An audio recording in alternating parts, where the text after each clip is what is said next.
Welcome to the sixth video lecture on Module 3 of Basic Electrical. In this, we will be seeing the equations for current through and voltage across each elements in a series RLC circuit fed from a single-phase AC supply.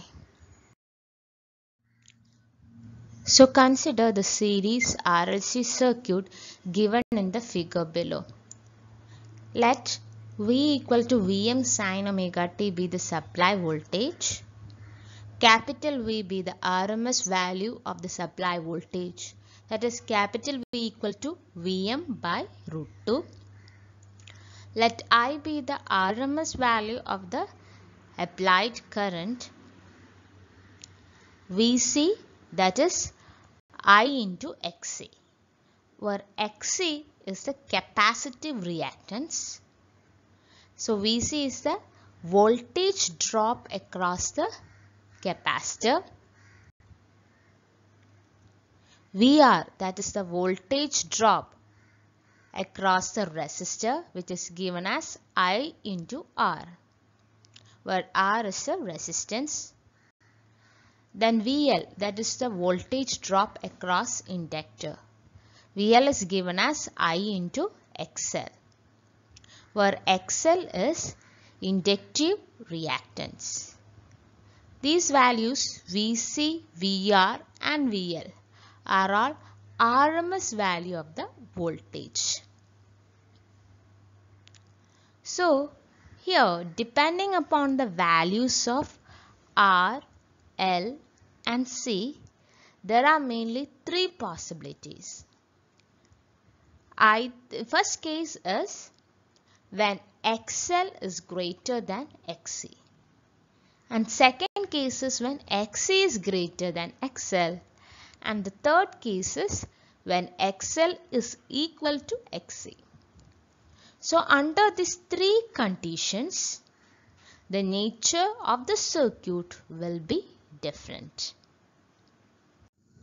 So consider the first case where XL is greater than XC. That means the inductive reactance that is greater than the capacitive reactance. So when XL is greater than XC, then VL, that is the voltage across inductor, will be greater than Vc, that is voltage across capacitor, because VL equal to I into XL and Vc equal to I into Xc. Since the current is same, when XL is greater than Xc, VL will be greater than Vc. So our aim is to find the current through such a circuit. For that, we need the phasor diagram. So here current I is taken as a reference phasor, because the reference phasor is the parameter that is common to all the circuit elements. Since this is a series circuit, current will be same. So current is the reference phasor. The reference phasor that is always drawn horizontal. So this is my current phasor. Now, next phasor we are going to draw is the voltage across resistance, that is VR. We know that in a purely resistive circuit, current is in phase with the voltage. So VR phasor that is drawn in line with the current phasor. Then next we can draw the VL phasor. VL is actually the voltage across the inductor. But we know that in a purely inductive circuit, the current lags the voltage by 90 degree, or in other words we can say VL leads the current by 90 degree. So leading parameter that should always be drawn upward. So VL leads by 90 degree, so upwards 90 degree. This is your VL phasor. Then regarding the VC phasor, VC is the voltage across a capacitor. In a purely capacitive circuit, current leads the voltage, or in another words we can say the VC will lag the current by 90 degree. So lagging parameter that should be drawn downwards. So this is your VC phasor. So in this condition we can say that VC is less than VL. So the length of VC is less than length of VL. Now our next aim is to find the resultant voltage V. Resultant voltage V, that is the vector sum of VL, VR and VC. So here we can see that VL and VC is in line. And since VL is greater than VC, the VL minus VC vector that can be drawn in the direction of VL. So vector sum of VL and VC, that is VL minus VC, since both of them are opposite. Now the resultant voltage, that will be the vector sum of VL minus VC and VR. So by using the parallelogram rule, VL minus VC into VR, the resultant voltage V, that will be the diagonal. And here we can see that the current, resultant current and resultant voltage, that is making an angle phi, and the current is lagging the voltage by an angle phi. This is similar to an inductive circuit, right? So when XL is greater than XC, a series RLC circuit is inductive in nature. Why? Because here we had found that the resultant voltage, that is leading the current by angle phi. And from this phasor diagram we can see that phi, that is equal to tan inverse VL minus VC by VR. Right, tan phi is opposite side by adjacent side. Similarly, the power factor cos phi, that is equal to VR by V. Now let's write the equation for resultant voltage V. So resultant voltage V, that is the vector sum of VL minus VC and VR. That is V equal to root of VR square plus VL minus VC the whole square. Substituting for VR, VL and VC. V is equal to root of I into R square plus IXL minus IXC the whole square. Here we can say that I is common, so taking the I outside, we can write V is equal to I into root of R square plus XL minus XC the whole square. We know that V by I, that is the impedance, is Z. So in the AC circuit, we always have impedance. And the voltage by current value will always give you the impedance. And in this case, for a series RLC circuit, the impedance Z is given as Z is equal to root of R square plus XL minus XC the whole square. So this is the impedance triangle that we obtained from this equation. The base will be R, then altitude will be XL minus XC, and the hypotenuse of the impedance triangle will be Z. So from this impedance triangle we can write phi is equal to tan inverse XL minus XC by R, and also cos phi, that will be equal to R by Z. So whatever be the circuit, in an AC, in the case of if the supply is AC, the cos phi will always be equal to R by Z. Whether it is an RL circuit or RC circuit or RLC circuit, the cos phi will always be R by Z. So here we already saw that when XL is greater than XC, the RLC series circuit is similar to an inductive circuit.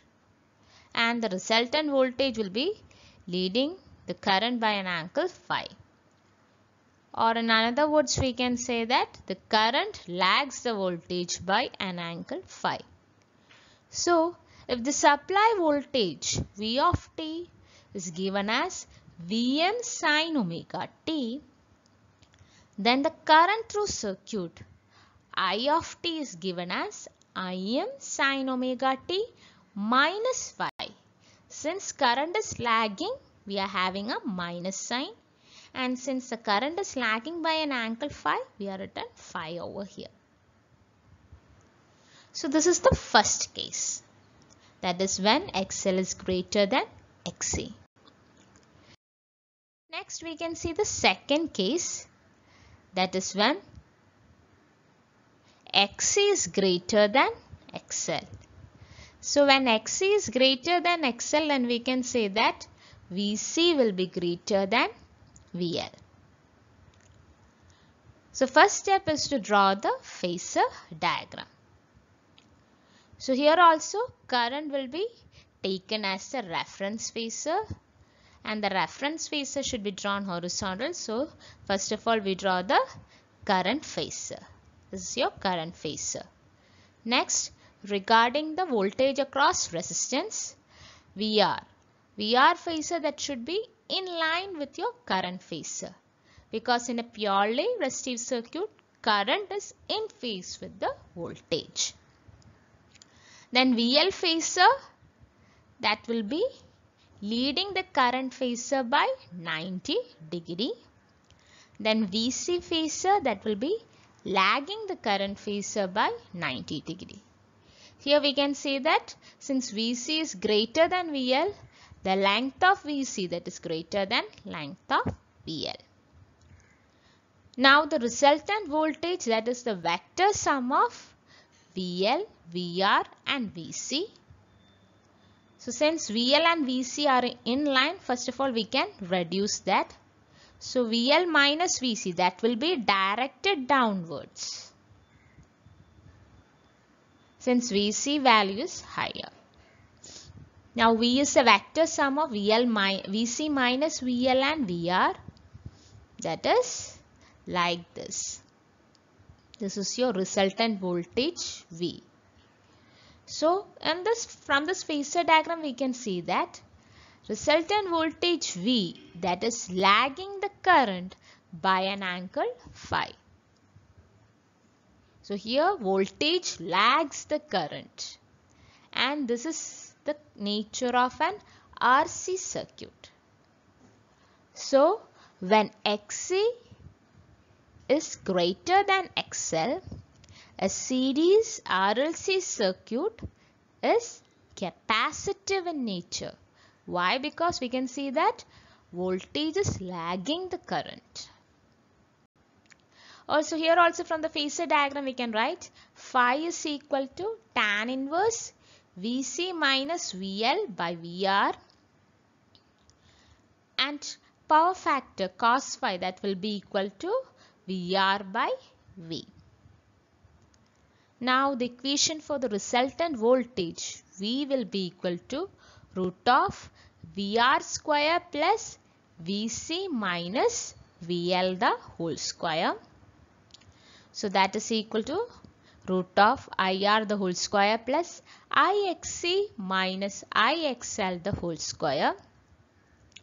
That is equal to I into root of R square plus XC minus XL the whole square.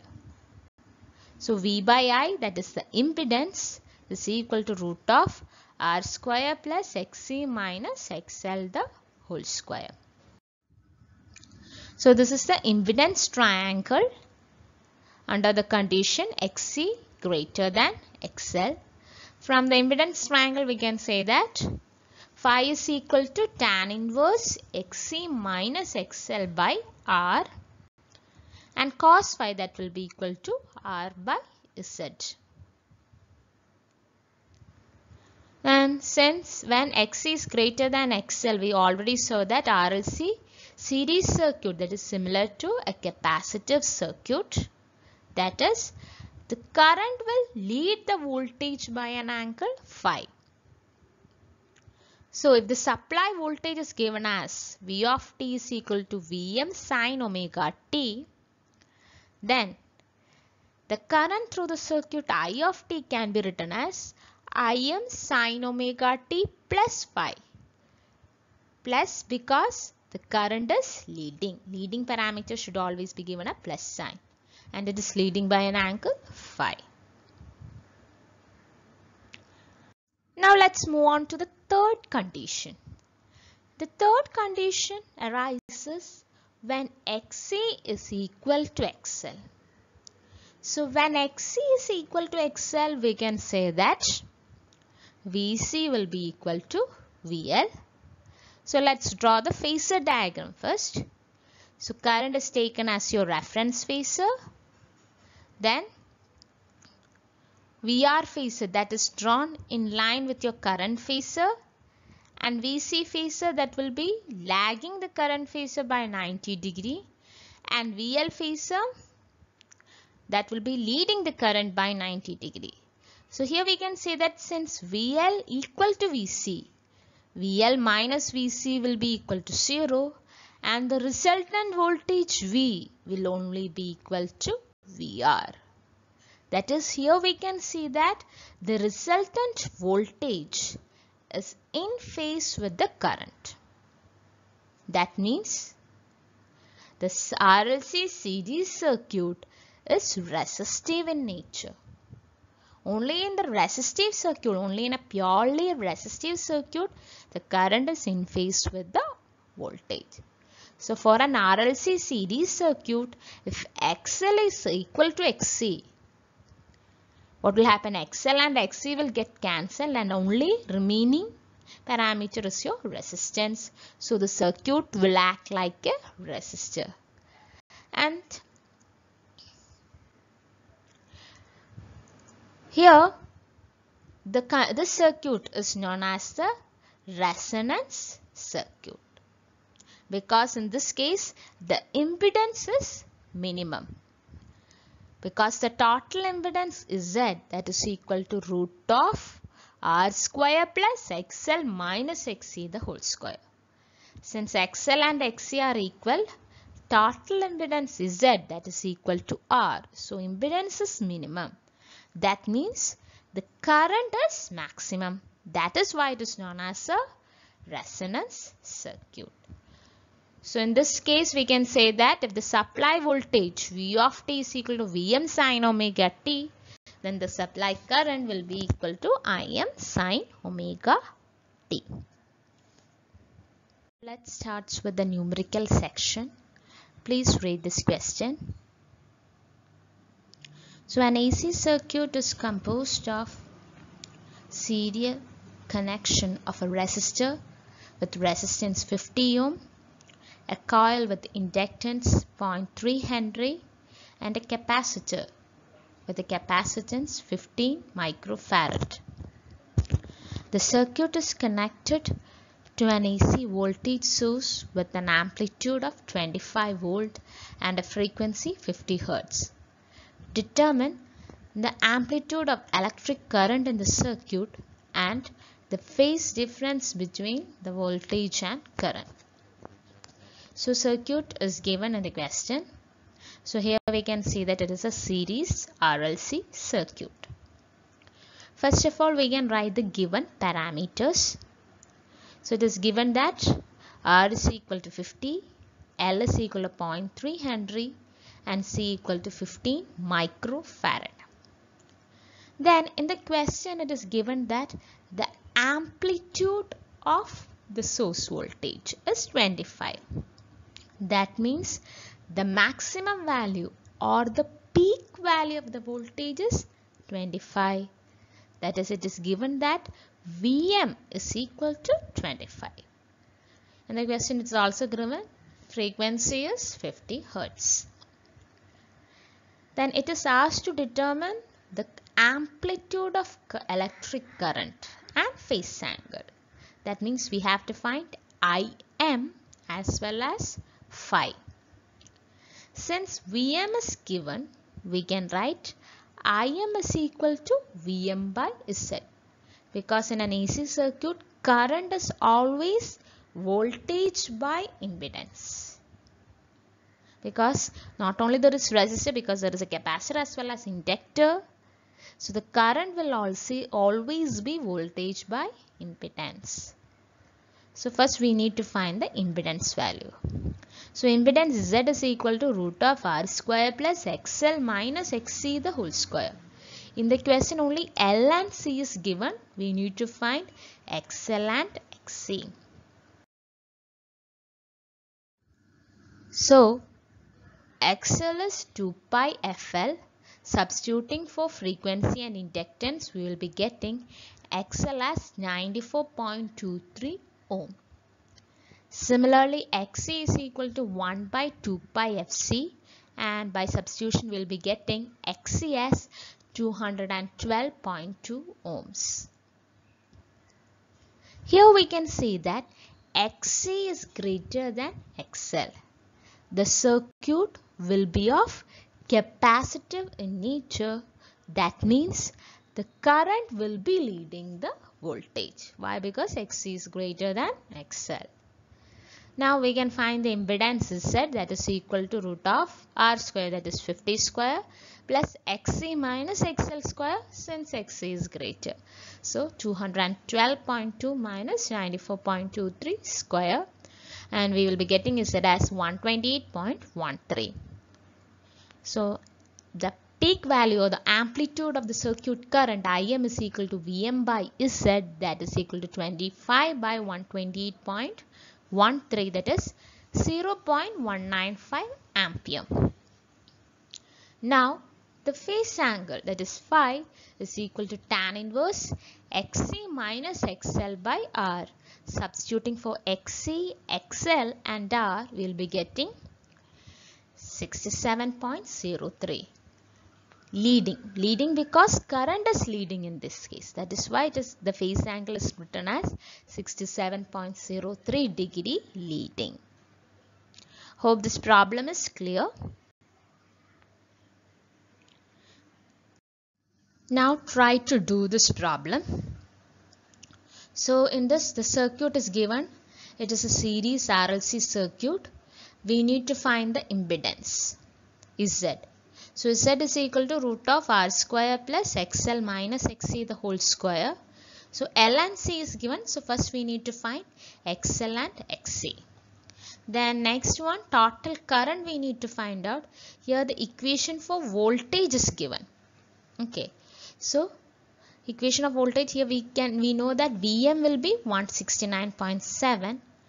From that we can find Vrms. Then Irms, that will be equal to Vrms by Z. Then find the phase angle phi, that is tan inverse XL minus XC by R. Then voltage across each elements. Voltage across each elements, that will be current into its resistance value. So voltage across resistor VR will be I into R. Similarly, voltage across inductor, that will be I into XL, and voltage across capacitor, that will be I into XC. Then another parameter is power factor. So power factor, that can be calculated either by using the equation cos phi is equal to R by Z, or by using the equation cos phi is equal to VR by V. Then apparent power, real power and reactive power. So apparent power, that will be Vrms into Irms. Real power or the average power consumed, that will be Vrms Irms cos phi, and reactive power, that will be Vrms Irms sin phi.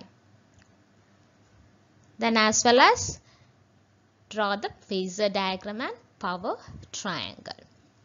So try to work out this problem. And this will be the end of this section. Thank you.